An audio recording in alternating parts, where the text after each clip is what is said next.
बहुत ही विशेष अवसर है और ये बाबा साहब के जन्म का 125वां वर्ष चल रहा है और ये अवसर एक उत्सव के रूप में लिया गया, ना केवल भारत सरकार के द्वारा बल्कि पूरे विश्व की सरकारों के द्वारा। इस उत्सव को बहुत उत्साह से मनाया जा रहा है। इस पर बात करने के लिए मेरे साथ आज हैं प्रोफेसर सुषमा यादव जी। मैम, आपका बहुत बहुत स्वागत है। प्रोफेसर सुषमा यादव बाबा साहब अम्बेडकर चेयर पे भारतीय लोक प्रशासन संस्थान में रह चुकी हैं और ये Indira Gandhi national open university की वाइस चांसलर भी रह चुकी हैं और फिलहाल भारतीय लोक प्रशासन संस्थान में ही नीति और शासन के प्रोफेसर हैं। ये इनके खाते में बहुत सारे अवार्ड और बहुत सारी किताबें भी हैं। जो सबसे महत्वपूर्ण अवार्ड इन्हें मिले हुए हैं उनमें से है Savitribai Phule life time achievement award मिला है इनको महर्षि कारो मेमोरियल अवार्ड भी मिल चुका है और इन्हें राय बहादुर गौरी शंकर अवार्ड भी मिल चुका है। मैम की बहुत जो चर्चित किताबें रही हैं उनमें से है social justice, doctor Ambedkar vision और जेंडर इश्यूज इन इंडिया। ये बहुत अच्छी किताबें इनकी रही हैं। मैम, आपसे हम पहला ही सवाल ये करेंगे कि आपको बाबा साहब के 125वें साल पर कैसा लग रहा है? बहुत अच्छा लग रहा है और ये भी लग रहा है कि एक बार मैं फिर से इस चेयर पे होती तो इस उत्सव को बहुत अच्छी तरह और भी अच्छी तरह मना रही होती और मैं इस उत्सव का हिस्सा भी होती।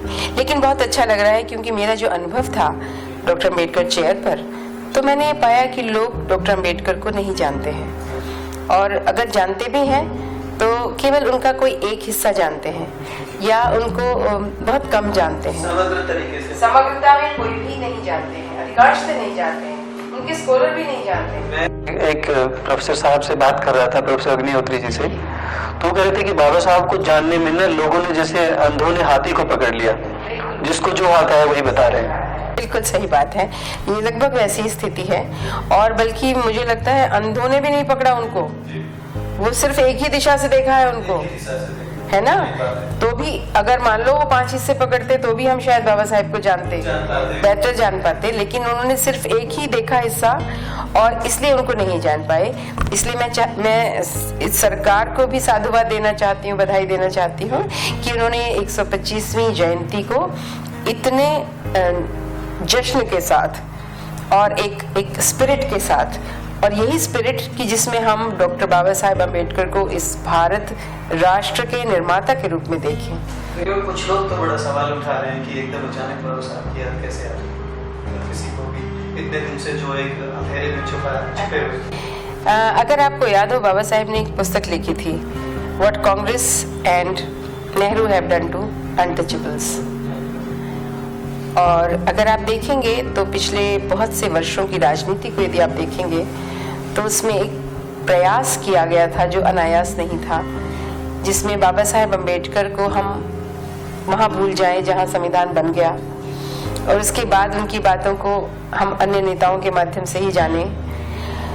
तो मुझे लगता है ये सरकार बदली है, उसी समय 125वीं जयंती आई है और इस सरकार के साथ जो एक हिस्सा बाबा साहेब अम्बेडकर का बहुत अभिन्न रूप से जुड़ा हुआ है, वो इस राष्ट्र की महानता का, इस राष्ट्र की गहनता का, इस राष्ट्र के इतिहास का, इस इतिहास के गौरव का, ये हिस्सा बाबा साहेब अम्बेडकर के साथ इस सरकार, इस शासन का भी जुड़ा हुआ है। मतलब ये अवसर ऐसा था कि कोई भी कुछ करता है, इन्होंने थोड़ा ठीक से कर। ये सुंदर संयोग है, मनाती तो कोई भी सरकार, लेकिन ये सुंदर संयोग है कि ये सरकार भी चाहती थी उन लोगों तक पहुंचना जो अभी तक बाबा साहेब अम्बेडकर के विचारों को ध्यान में रखे हुए हैं और उनके मार्ग पर चलने का प्रयास कर रहे हैं। तो ये सरकार चाहती थी कि उन्हें हम अपने साथ लेकर चलें, इसलिए ये प्रयास इनका रहा है। सबसे अच्छी बात मैडम ये है कि कोई कैसे भी करे लेकिन बाबा साहब को याद तो किया जाए। मैं ये समझती हूँ सबसे अच्छी बात ये, इसीलिए मैं कह रही हूँ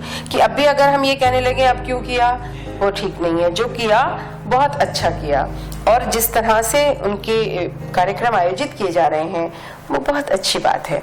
और मैंने देखा है बहुत से अधिकारियों को, बहुत से राजनेताओं को जो इस सरकार शासन से जुड़े हैं और जिस सम्मान के साथ अब वो बाबा साहेब अम्बेडकर को याद करके उसे भारतीय मेन स्ट्रीम का एक महत्वपूर्ण स्तंभ मान रहे हैं, तो वो मुझे लगता है बहुत अच्छी बात है। और यदि हम उस दिशा में चलेंगे तो हम बाबा साहेब अम्बेडकर को एक बेहतर तरीके से जान पाएंगे। मैं अभी पीछे कुछ लोगों को इंटरव्यू कर रहा था, तो मुझे बल्कि यूनिवर्सिटी में और स्कूल्स में, कॉलेजेस में, सब जगह जाने पे ये पता चलता है कि लोग सिर्फ इतना जानते हैं कि वो संविधान निर्माता थे, और दूसरी बात अगर लोगों के जहन में है तो वो ये है कि वो एक दलित लीडर थे बस। हाँ, और आरक्षण की बात। तो आप महिला होने के नाते मैं आपसे ये जानना चाहता हूँ कि बाबा साहब अम्बेडकर के महिलाओं के लिए भी तो काफी योगदान रहे। बहुत योगदान रहे हैं। अच्छा, वो जो आप कह रहे हैं ना 3 बातें, वो 3 बातें तो लोग आंशिक तौर पर जानते हैं, क्योंकि वो बातें उनसे कहीं ना कहीं जुड़ गई हैं। ये तो उन्होंने सब जगह पढ़ लिया, ये कांग्रेस ने भी प्रचारित किया कि ये संविधान डॉक्टर बाबा साहेब अम्बेडकर ने बनाया है। जबकि यदि आप संविधान पर डॉक्टर अम्बेडकर के विचारों में जाएंगे तो आप पाएंगे कि इस संविधान में बाबा साहेब अम्बेडकर के मस्तिष्क का एक छोटा सा कोना मात्र है।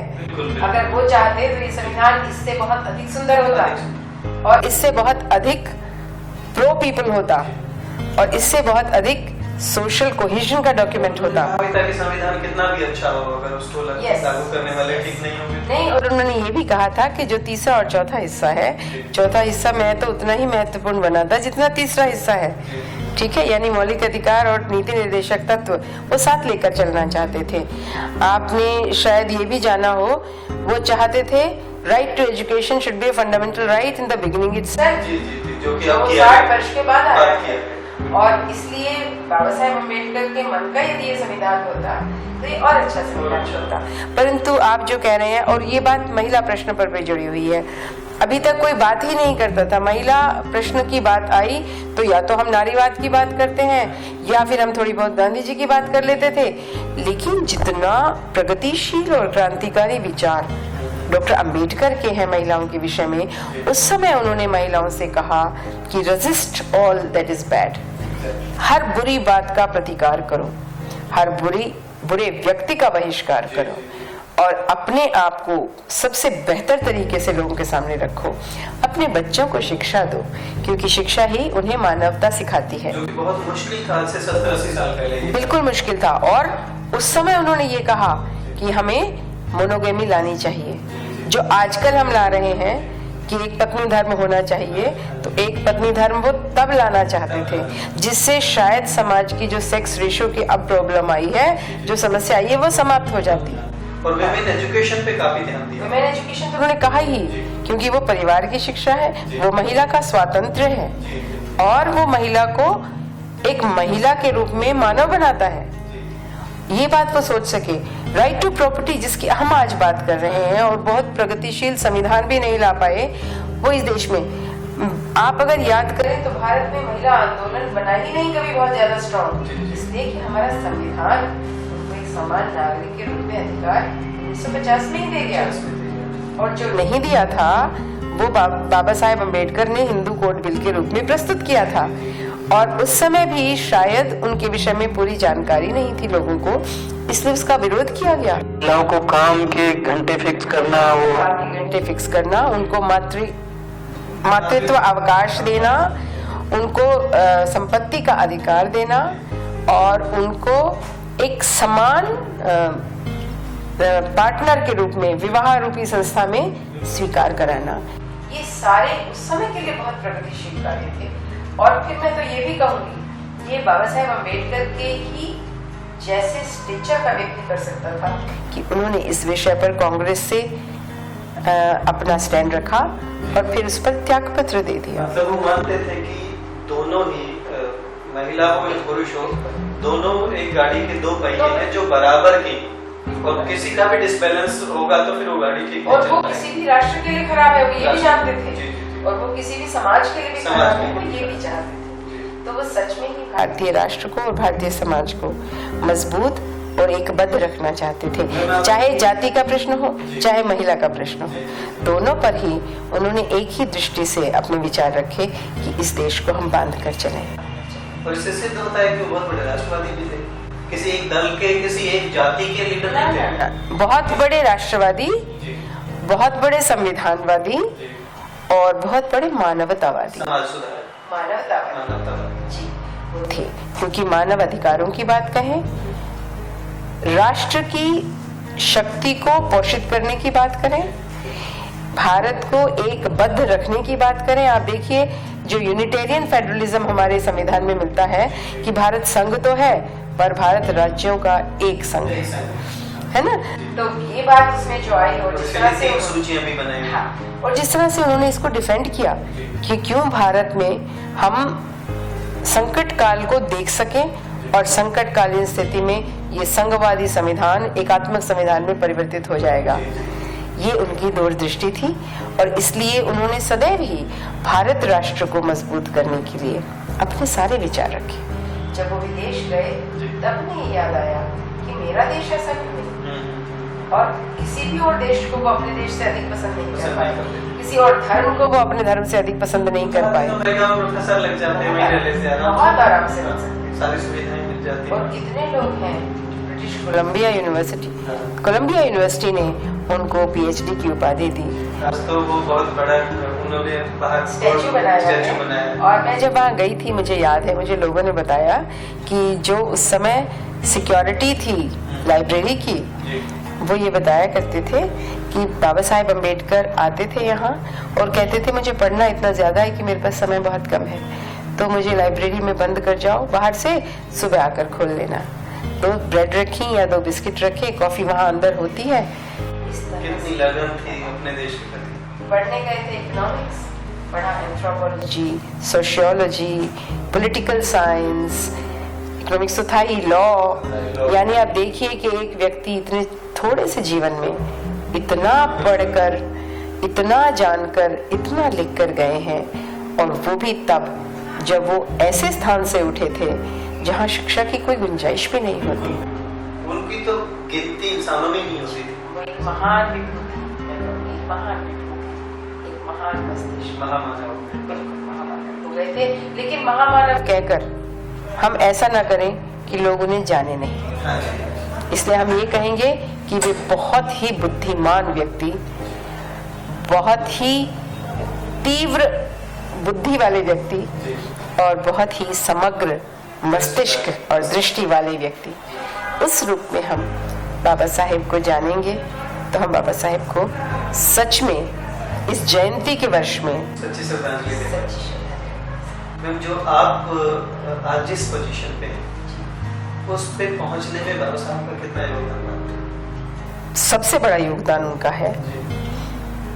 पढ़ा लिखा हमने जरूर, लेकिन इन स्थितियों में पहुंचने के लिए समाज में जो दृष्टि बदली है महिलाओं के प्रति, मनुष्य की, इंसान की, आदमी की खासकर, उसमें कहीं ना कहीं बाबा साहब का आप महसूस कर पा रहे होंगे, क्योंकि आप खुद एक महिला हैं, संघर्ष करके आगे आई हैं, तो आप क्या महसूस कर पा रही हैं कि बाबा साहब ने कुछ किया? नहीं, बाबा साहेब अम्बेडकर ने हमारे लिए स्थान बनाया और उन्हीं के विचारों के कारण वो स्थान ऐसा बन सका कि हम जैसे लोगों के लिए एक स्कोप है, हम जैसे लोगों के लिए एक स्थान है, और हम जैसे लोगों को इन पदों तक पहुंचाया जाता है। नहीं तो हम शायद यहाँ स्वीकार्य भी नहीं होते। इसलिए मैं कहूँगी कि इसमें बाबा साहेब अम्बेडकर का बहुत बड़ा योगदान है।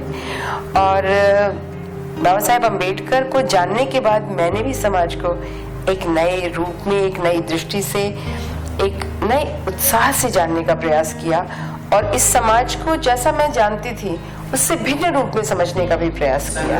महिलाओं को कुछ कहना चाहेंगे? अवश्य कहना चाहूंगी, और इस नई पीढ़ी को भी कहना चाहूंगी, महिलाओं को कहना चाहूंगी, बाबा साहेब अम्बेडकर के जो विचार महिलाओं पर हैं उन्हें समझें और उनसे अपना मार्ग निकालें, और उस मार्ग को पहचानें जो बाबा साहेब अम्बेडकर ने दिया था। और इस युवा पीढ़ी को कहूँगी कि बाबा साहेब अम्बेडकर के लेखों को पढ़ें, उनके स्पीचेस को सुने, और उनको सुनने के बाद अपना विचार बाबा साहेब अम्बेडकर पर, इस देश पर, इस राष्ट्र पर, इस समाज पर बनाएं, और फिर उसी प्रकार का समाज बनाने का प्रयास करें जिसका स्वप्न बाबा साहेब अम्बेडकर ने हमें दिखाया था।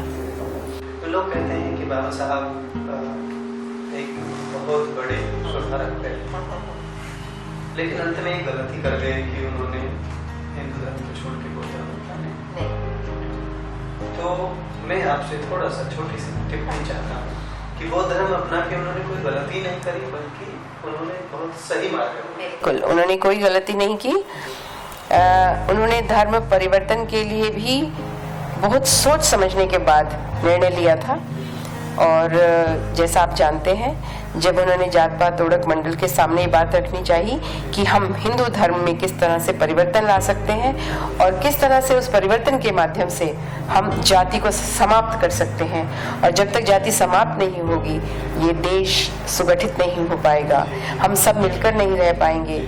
जब उन्हें उसमें सफलता मिलती नहीं दिखाई दी, तो उसके बाद भी उन्होंने निगोशिएशंस की, बाकी सब उस समय के नेतृत्व से बातचीत की, 21 साल तक सोचा और 21 साल तक सोचा, मनन किया, परखा, जांचा, और तब ये निर्णय लिया और एक ऐसे धर्म को ग्रहण किया जो धर्म वास्तव में एक स्वातंत्र्यपूर्ण धर्म है, विचारशील धर्म है, तर्कशील धर्म है, वैज्ञानिक पद्धति पर आधारित धर्म है और भारत की धरती से उपजा हुआ धर्म है। जिसमें समानता, स्वतंत्रता, बंधुत्व पूरी तरह से है, और जो जहाँ सच में बंधुत्व ही बंधुत्व है, और जहाँ आप अपने निर्णय स्वयं ले सकते हैं। आपके निर्णय किसी ने लिखकर नहीं दे दिया, तो वहाँ मानना नहीं, वहाँ जानना है। बिल्कुल सही। तो अप्पा दीपो भव जहाँ है कि आप अपने आप सोचें किस तरह से आप मध्यम मार्ग अपना सकते हैं, अतियों से बच सकते हैं, और समाज को भी एक मध्यम दृष्टि से देखकर आगे ले जा सकते हैं। बाबा साहेब अम्बेडकर ने धर्म परिवर्तन का जो निर्णय लिया, बहुत सोच समझ कर लिया, गलत निर्णय बिल्कुल नहीं था। और शायद वहीं से कहीं हिंदू धर्म को उन्होंने ये सोचने पर विवश किया कि यदि एक तर्कशील व्यक्ति इसमें सुधार लाना चाहता है तो उसे स्वीकार करना भी इसका धर्म है, अन्यथा ये धर्म बहुत लंबे समय तक इस रूप में चल पाएगा, इस पर भी प्रश्न चिन्ह बन सकता है।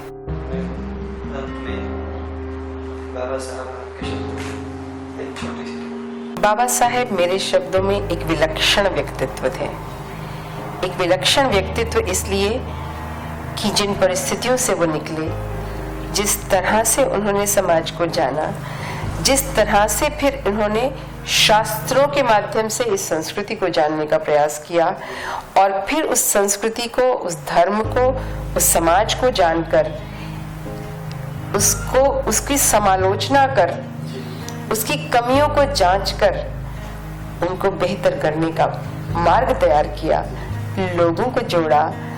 और अगर आप उनके लेखों को पढ़ें तो आप देखेंगे कि वो मस्तिष्क कितना तीव्र था। इसलिए वो एक विलक्षण व्यक्तित्व, एक महान व्यक्तित्व, एक समग्र व्यक्तित्व, और सबसे ज्यादा एक भारतीय मस्तिष्क थे। एक आदर्श भारतीय तर्कशील व्यक्तित्व था, जिसने जो देखा उसको परखा, उसकी गलतियों को जांचा और उसको बेहतर करने का प्रयास किया। एकदम राष्ट्रवादी और राष्ट्र निर्माता दोनों ही। ऐसा नहीं होता है कि उनको इतना बड़ा दायित्व सौंप दिया जाता है, बहुत जांच परख के उन्हें सौंपा गया था। और मुझे याद आ रहा है, क्योंकि आपने इसका प्रारंभ किया है कि 125वीं जयंती है ये उनकी, और देश इस जयंती को मना रहा है। शासन उर्दू में एक शेर है, मैं जरूर कहूँगी, ये ऊपर बिल्कुल सही बैठता है। हजारों साल नरगिस अपनी बेनूरी पे रोती है, बड़ी मुश्किल से होता है चमन में दीदावर पैदा। तो मुझे लगता है ये सरकार दीदावर बन पाई है कि उसने बाबा साहेब अम्बेडकर की महानता को समझने की और जानने की कोशिश, बल्कि लोगों को समझाने की कोशिश। बाबा साहब वास्तव में प्रेरणा पुंज है, एक शक्ति है, और उनका जीवन ये साफ बताता है कि मानव से महामानव किस तरह से आगे बढ़ता है। समाज सेवा, समाज कार्य, समाज में सभी भेदों को मिटाकर समानता स्थापित करना उनका लक्ष्य था। वो एक सच्चे देशभक्त, सच्चे राष्ट्रवादी थे। मैं हमारे दर्शकों को इतनी अच्छी जानकारी, आपका बहुत बहुत धन्यवाद। बहुत बहुत धन्यवाद।